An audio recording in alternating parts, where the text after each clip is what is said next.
మంత్రాన్ని అయినప్పటికీ కరీంనగర్ సిరిసిల్ల వాళ్ళని మహారాష్ట్రలో వచ్చి వెళ్ళాను. 45 సంవత్సరాలు అయింది. ఇప్పుడు నా భాష ఎట్లుంటుందో మీరు ఊహించుకోండి. నాకింత తెలంగాణ భాష మీద మాట్లాడమంటే మా నలుగుల భాస్కర్ సారు, మన రచయితలు, మీకు అందరూ తెలుసు వాళ్ళ సాహిత్యం, ఆ భాషలో ఉన్న కవిత్వం, ఆ భాషలో ఉన్న కథా సంగ్రహాలు ఒక ఎత్తు. మేము అక్కడికి వెళ్ళి మరాఠీని అలవరుచుకొని మరాఠీ సంస్కృతితో మిళితమైపోయిన వాళ్ళం. ఇవాళ నాకు ఈ టాపిక్ ఇవ్వడం అంటే చాలా ఇబ్బందికరమైన అంశంగానే నేను ఫీల్ అవుతున్నాను.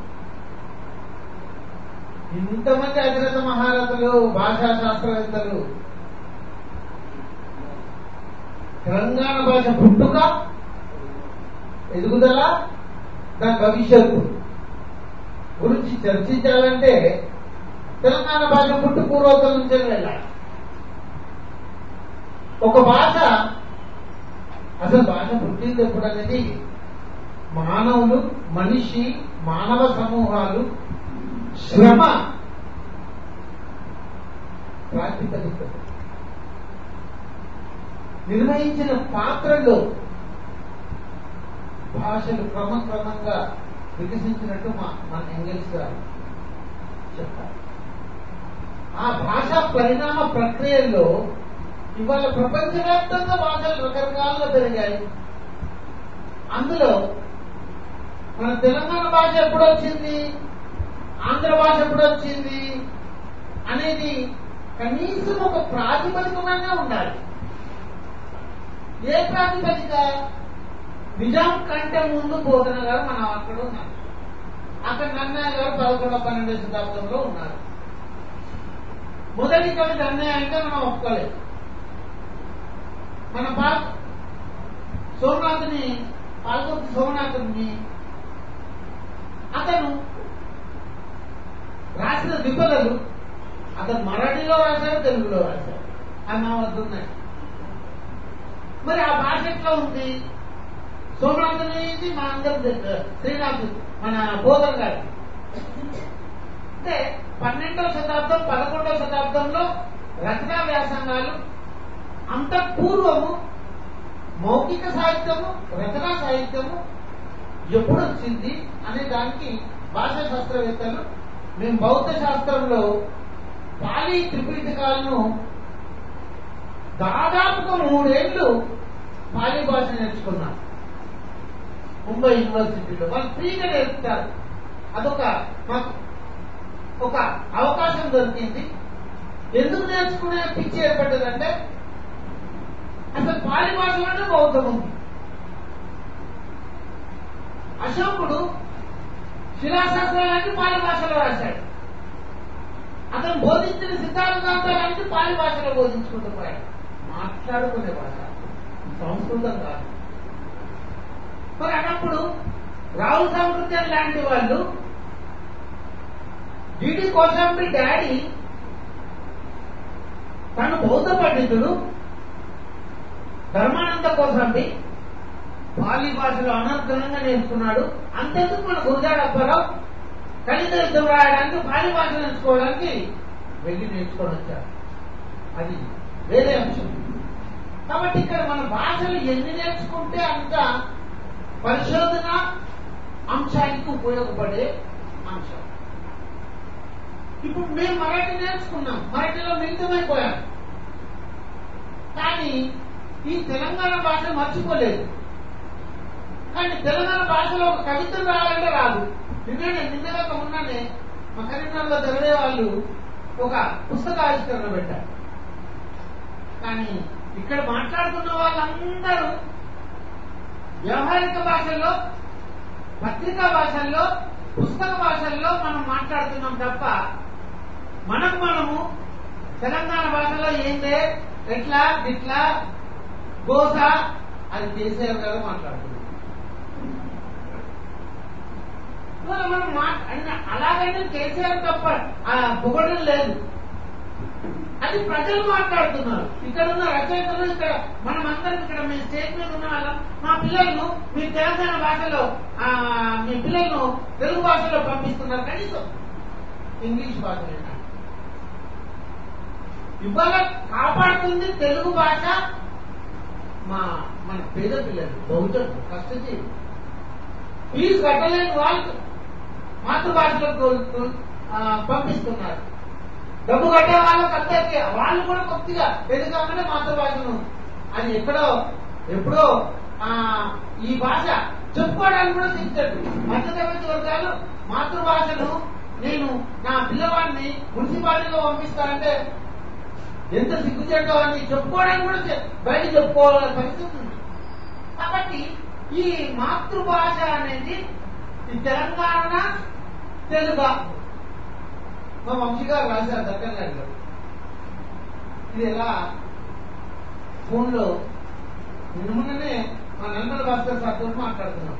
కానీ మనం dictionary Marathi to Telugu, Marathi to Kannada dictionary వచ్చింది, మరాఠీ టు తమిళం వచ్చింది, మరాఠీ టు మలయాళం వచ్చింది, మరాఠీ టు హిందీ, ఉర్దూ అన్నిటి వచ్చింది. మరాఠీ టు తెలుగు రాలేదు. దాంతో మాకు అనువాదకులకు చాలా ఇబ్బంది అవుతుంది. 14 భాషల డిక్షనరీ రిలీజ్ చేసింది, మెడ్రాస్ లాంగ్వేజ్ వాళ్ళు వేశారు, ఎప్పుడో వేశారు, వెరీ లాంగ్ టైం. మా ట్రాన్స్లేటర్స్ అది ఇవ్వలేదు. పూనాలో టెక్స్ట్ బుక్ బ్యూరోలో మేము ట్రాన్స్లేషన్ అందరికి ఇస్తున్నారు, మాకు అయ్యా తెలుగులో లేదు అంటే అది ఆ లోపం పూర్చడానికి నిర్మల భాస్కర్ గారు మేము పూనుకోవడానికి ట్రై చేస్తున్నాం. కానీ అందులో తెలంగాణ పదాలు ఎట్లా వెళ్దాం, మరాఠీ పర్యాయ పదాలు, ఇప్పుడు ఆంధ్ర పదాలు తెలంగాణ పదాలకు పచ్చాడు అవన్నీ పదాలు కొన్ని పెట్టాల్సిందే, తెలంగాణ భాష రావాల్సిందే, తెలంగాణ భాషకు ఊపిరి పోయాల్సిందే. మనం పోయాల్సిన అవసరం లేదు, భౌతిక పరిస్థితులే అది ఒత్తిడి తీసుకొచ్చాయి. మీకు మంచి ఉదాహరణ ఏంటంటే, నేను కొత్తగా పోయినప్పుడు బాంబేలో, మహారాష్ట్రలో నా భాష హైదరాబాద్ నుంచి ఉన్న భాష. ఆ తర్వాత పొరపాటు అంటే పరిస్థితుల రీత్యా నేను జాయిన్ అయింది ఒక స్కూల్లో, అది కూడా ఆంధ్ర ఎడ్యుకేషన్ సొసైటీ అనేది. ఒక తెలుగు సబ్జెక్ట్ ఉంటుంది, మిగిలినన్ని ఇంగ్లీష్ లో ఉంటాయి. 99% మంది పిల్లలు తెలంగాణ పిల్లలు, ఎవరో ఒకరో ఇద్దరు విజయవాడ కాకినాడ పిల్లలు అందరితో. కానీ మా టీచర్లు అందరూ 90% టీచర్లు విజయవాడ కాకినాడ వాళ్ళు. తెలంగాణ పిల్లలు రాస్తుంటే వ్యాసాలు నేను పొద్దుగా లేచిన స్నానం చేస్తా, కొత్త బట్టలు వేసుకుంటా, ఈ భాషలో వాళ్ళ వ్యాసాలు రాస్తే 0 పెట్టేవాళ్ళు. అక్కడ ఇక్కడి నుంచి పెట్టండి. అక్కడ అసలు తెలంగాణ భాషను తెలుగే మాట్లాడడం పెద్ద గొప్ప. ఆడెవడైనా తెలుగు మాట్లాడుతున్నావా, నువ్వు తెలుగు వాడుగా, నువ్వు కాకినాడ వాడుగా, విజయవాడ, తిరుపతి వాడుగా చూడం. కనీసం తెలుగు మాట్లాడుతుందన్న అభిమానంతో మనం ఏ భాష మాట్లాడాలి వాడు మాట్లాడతాడు. కానీ వెనుక నుంచి ఎలా వీడు తెలంగాణ వీడు భాష రాదు, ఆమె వాడు మాట్లాడినా ఆ చిన్న పిల్లగా మాట్లాడినా కానీ ఎంతమంది మాట్లాడుతుంది మన భాష. అసలు ఈ మన చిన్నప్పటి నుంచి మన తల్లిదండ్రులు నేర్పిన భాష, ఇది అధ్వానమైన భాష. మనకు మనం ఆత్మగౌరవం దెబ్బతీసుకోవడం వల్ల, దెబ్బతీసే పరిస్థితులు ఏర్పరచడం వల్ల ఈ తెలంగాణ ఉద్యమం వచ్చిందని అందరూ తెలుసు. తల్లి భాష ఎట్లా ఉంటుంది, తల్లిపాలు తాగిన భాష, తల్లిపాలను మనం గర్వంగా చెప్పుకుంటాం. మరి గర్వంగా చెప్పుకోలేని పరిస్థితి. అసలు తెలంగాణ వచ్చారు ఆంధ్ర మహాసభలో ఎన్ని వాళ్ళు తెలంగాణ భాష మాట్లాడడానికి అక్కడ ఒప్పుకోలేదు. నిన్న మొన్నటి వరకు ఒక 10 సంవత్సరాలు స్కూల్లో కూడా అది ఆధిపత్యం. జాతులు విముక్తిని కోరుతున్నాయి, ప్రజలు స్వేచ్ఛను కోరుతున్నారు. ఈ ఆధిపత్యం ఇప్పుడు రాబోయే రోజుల్లో ఈ తెలంగాణ భాష మీద ఆధిపత్యంతో మరో ఆధిపత్యం వస్తుంది. అప్పుడే స్టార్ట్ అయింది. ఎంత ఎక్కువ తెలంగాణ భాషలో మాట్లాడితే అంత ఎక్కువ ఓట్లు అంటే మరి ఇప్పుడు ఏం చేద్దాం? లాలూ యాదవ్ మన అన్నయ్య అప్పుడు ఆ కాలంలో మాట్లాడితే ఆంధ్ర మినిస్టర్లు అందరూ నవ్వే వాళ్ళు ఎందుకే కూర్చుంటారు. ఇవాళ కూడా వాళ్ళు నవ్వుతారు. టీవీ 9 వాళ్ళు ఈ మన వాళ్ళకు అసెంబ్లీ మీద అంత చేయడం దారుణం అనేది మనం ఖండిస్తాము. మన మాతృభాష మీద, మన తెలంగాణ భాష మీద మనము తప్పనిసరిగా దాని మీద చర్చ జరగాల్సిందే.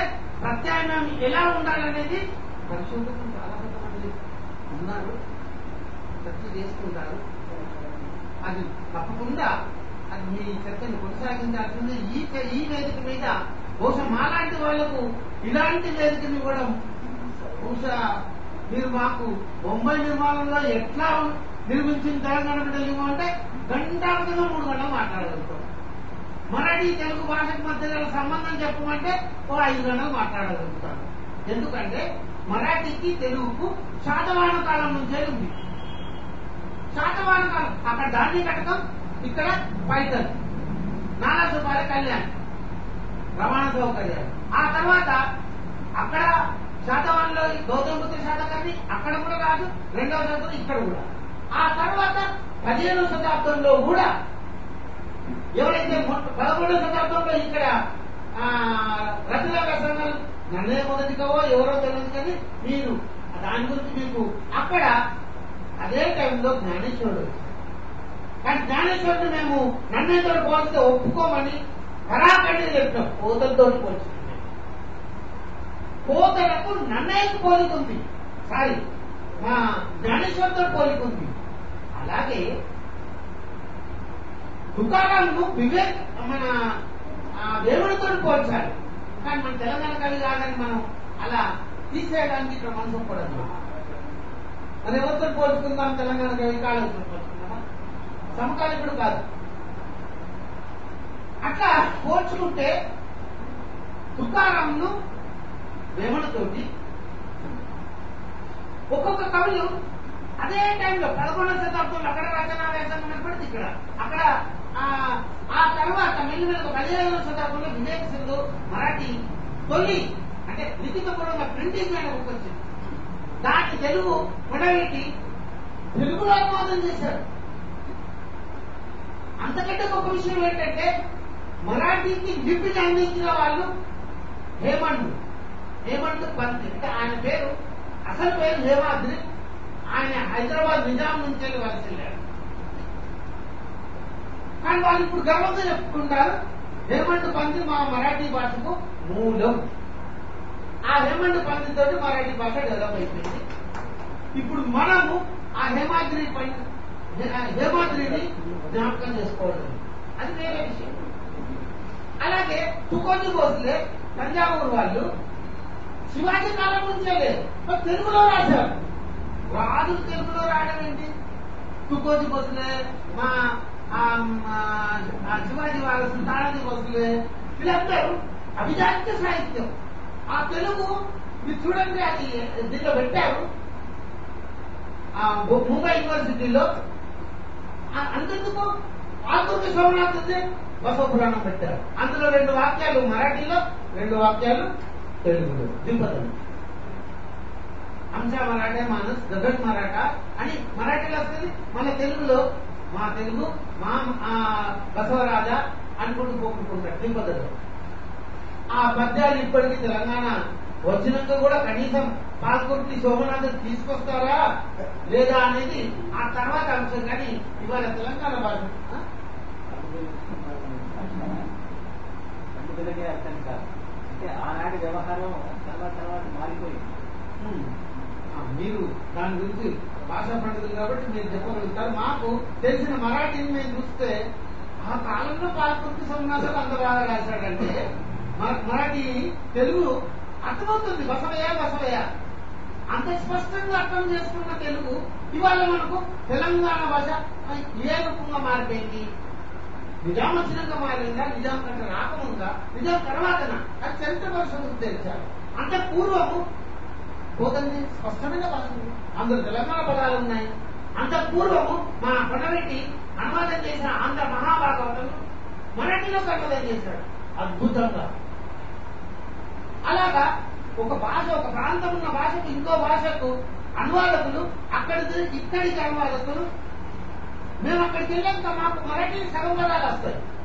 నేను అనువాదం చేసిన పుస్తకాల్లో సగం మరాఠీ ఉంటుంటాయి, వస్తాయి, అనువాదాలు వస్తుంటాయి. కాబట్టి మీరు ఇక్కడ తెలంగాణ భాషలో తెలంగాణ అభివృద్ధి కోసం బంగారు తెలంగాణ కావాలి కదా. బంగారు తెలంగాణ ఎట్లా ఉంటుంది? ఆధిపత్య తెలంగాణ ఉంటుందా? కర్షజీవుల తెలంగాణ ఉంటుందా? భౌగోళిక తెలంగాణ మాత్రమే మనం సాధించుకున్నాం. ఇవాళ ఈ భాష ప్రపంచవ్యాప్తంగా ఒక గ్లోబల్ పెట్టుబడి, ఒక పెద్ద మొత్తంలో చిన్న చిన్న భాషలు కొట్టుకొని పోయి ఇప్పుడు ఎరకల భాష, ఆ గోండు భాష, లిపిలేని భాషలు ఎన్నో కొట్టుకుపోతూనే ఉన్నాయి. అందులో ఒక తెలంగాణ భాష ఎంతకాలం నిలుస్తుంది అనేది మనం ఆత్మపరిశీలన చేసుకోవాలి. ప్రజలకు అభివృద్ధి కావాలి, వెంబడే కావాలి. ఇవాళ రచయితలు బాహ్య పరిస్థితులు వేరున్నాయి, అంతటి ఇంకా మనం ఆలోచించుకున్నది వేరు. మనం అనుకున్నట్టు బాహ్య పరిస్థితులు నడిచాలనుకోవడం స్వీయ మానసికమైంది. బాహ్య పరిస్థితి సబ్జెక్టివ్ కండిషన్స్ ఏంటి, ఆబ్జెక్టివ్ కండిషన్స్ ఏంటి? బాగా మేధావులు, అకాడమిషన్లు, రచయితలు మీరు ముందుకు రాయండి తెలంగాణ భాష అనగానే తెలంగాణ ప్రజల భవిష్యత్తు మారిపోతుందా? అది ఆధిపత్య వర్గాలు మరింత బలంగా ఉపయోగించి అబ్బా ఇంత బ్రహ్మాండంగా రాశాడే అనవరంగా ఉంటారు తెలంగాణ కవితల్లో. ఆయన సన్మానం చేసేసి ఆ పుస్తకంలో పాఠం చేయగానే వాళ్ళు ప్రభువులు కూడా మెచ్చుకుంటారు, ఇంకా ముందుకు ఉంచండి. ఇది ఒక దోపిడీ ప్రక్రియలో ప్రజలనే ఉంటారు, వాళ్ళ కష్టాలే ఉంటాయి. వాళ్ళ నిత్య జీవితం ఆకలిపోతుందా? కష్టజీవుల కనీసం కూలి పట్టించుకునే నాదులు లేదు. ఇవాళ ఒక హక్కులు అడిగితే మీరు కమ్యూనిస్టులు అణచివేసే ధోరణి కనబడుతున్నాగా, మీరు మీకేం పని లేదు కానీ సమ్మె చేయడమే. అయ్యా మా రక్తం, మా శ్రమ చెంట, మా పుణ్యాత్మలు బతకడానికి ఇవ్వవయ్యా. మేము వేరే ఏ మేడలు అడుగుతలేము, విద్యలు అడుగుతలేము. మా భాష ఎట్లనే ఉంటుంది, మేమే కాపాడుకుంటాం ఆ భాష. నువ్వేం మాట్లాడతావా పెద్ద మనుషులారా అని ప్రజలు అడుగుతున్నాను. ఇవాళ ప్రజలు తెలుసు ఏ భాష ఏం మాట్లాడాలి. ఇవాళ రచయితలు వాళ్ళ నుంచే నేర్చుకోవాలి, అకాడమిషన్లు ప్రజల నుంచే నేర్చుకోవాలి. ప్రజలు స్పష్టంగా అక్కడ ఉంది డిక్షనరీలు, అక్కడ ఉన్నాయి చరిత్ర, అక్కడ ఉంది ఆ మూలాలు ఎప్పుడో లోతుగా పరిశోధన చేయాలి. కోడ్లింగాలకు, ధూళిగడ్డకు ఇవన్నీ పరిశోధన చేస్తే మన భాష ఏంటో, ఎక్కడెక్కడ ఎలా మార్పు పొందిందో అది మీరు తెలిసివేస్తుంది, చరిత్ర తెలుస్తుంది. ఈ నేపథ్యంలో దయచేసి రవికుమార్ గారు అండ్ ఈ టాపిక్ సంబంధించింది అమలు పరచడం ఎలా అనే ఒక నిర్ణయాన్ని నిర్దిష్టంగా చెప్పలేకపోతున్నాను. నన్ను ఈ వేదిక మీద కాకుండా మరొక వలస సమస్య మీద పిలుచుకెళ్ళాలంటే తప్పకుండా 3 గంటలు ఆ నాగార్జున యూనివర్సిటీ వాళ్ళు మా పుల్లె మీద పిలవండి, అంబేద్కర్ మీద పిలవండి, బొంబే సమస్యల మీద పిలవండి, తప్పకుండా మాట్లాడాలి. దయచేసి ఏమనుకోకండి. ధన్యవాదాలు.